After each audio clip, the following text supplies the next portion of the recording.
Hi friends, तो এখন বাজে বিকেল 5:30টার মতো তোমাদেরকে সঙ্গে নিয়ে বেরিয়ে পড়েছি। তো দেখো হাবড়া নগরুখড়া রোড হয়ে আমরা চলে এসেছি নগরুখড়া বাজারে। তো আমাদের সাথে এবং দেখতে থাকো পুরো ভিডিওটা। তো দেখো পরন্ত বিকেলের সুন্দর দৃশ্য দেখতে দেখতে আমরা চলে যাচ্ছি। তো দেখো কিছুটা রাস্তা পার করার পর এবং অনেকটা জার্নি করার পর আমরা চলে এসেছি NH2 হাইওয়েতে। লং ড্রাইভ আমার খুব পছন্দের, তো যদি সেটা হয় রাত্রিবেলা তো কোনো কথাই হবে না। তো দেখো আমরা আমাদের গন্তব্যে পৌঁছে গেছি, চলে এসেছি চাকদার বিখ্যাত একান্তাপন রেস্টুরেন্টে।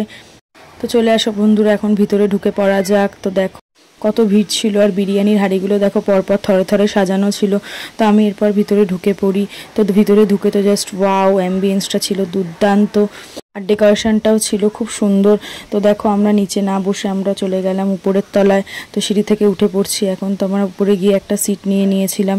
তো মেনু কার্ডটা একটু দেখে নিচ্ছি, দেখি কি অর্ডার করা যায়। তো বন্ধুরা তোমাদের সাথেও মেনু কার্ডটা আমি শেয়ার করে দিলাম, তোমরা একটু পজ করে করে দেখে নিও। তো দেখো এখানে কিন্তু বিরিয়ানি ছাড়াও অনেক খাবার রয়েছে, তো রিজনেবল প্রাইসেই রয়েছে ঠিকঠাক, এবং কোয়ান্টিটিও খুব ভালো।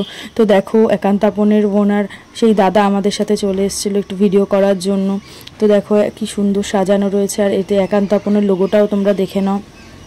তো উপরে আমরা যেখানে বসেছিলাম সেখানে এই মায়ের মূর্তিটা ছিল, কত সুন্দর লাগছে দেখতে। তো দেখো আমাদের অর্ডার করেছিলাম মাটন বিরিয়ানি, তো খুব সুন্দর ছিল বিরিয়ানিটা খেতে। মটনটার ওয়েট প্রায় 100 থেকে 150 গ্রামের মধ্যে ছিল, আমি অনুমান করে বলছি। তো মটনটা খুব জুসি ছিল, খুব সুন্দর হয়েছিল খেতে, সাথে একটা ডিম ও বড় সাইজের আলু। আর বন্ধুরা বলে রাখি, স্যালাডটা কিন্তু আনলিমিটেড স্যালাড, আর পুদিনার চাটনি তোমাকে এমনিই দেওয়া হবে, এবং তুমি যতটা চাইবে ততটাই দেওয়া হবে। তো সঙ্গে নিয়ে নিয়েছিলাম রায়তা। তো দেখো এখন খেয়ে দিয়ে বেরিয়ে পড়বো। তো লাস্টে আমরা কিছু ফটো তুলে নিলাম। তো তোমাদেরকে একটা কথা বলে রাখি বন্ধুরা, এই দাদা কিন্তু খুবই ফ্রেন্ডলি এবং খুবই ভালো। তো দেখো আমরা এখন বেরিয়ে পড়েছি, রাত অনেক হয়ে গেছে। NH2 ধরেই আমরা বাড়ির দিকে ফিরছি। তো ভিডিওটা ভালো লাগলে লাইক কমেন্ট ও শেয়ার করে দিও। Thank you.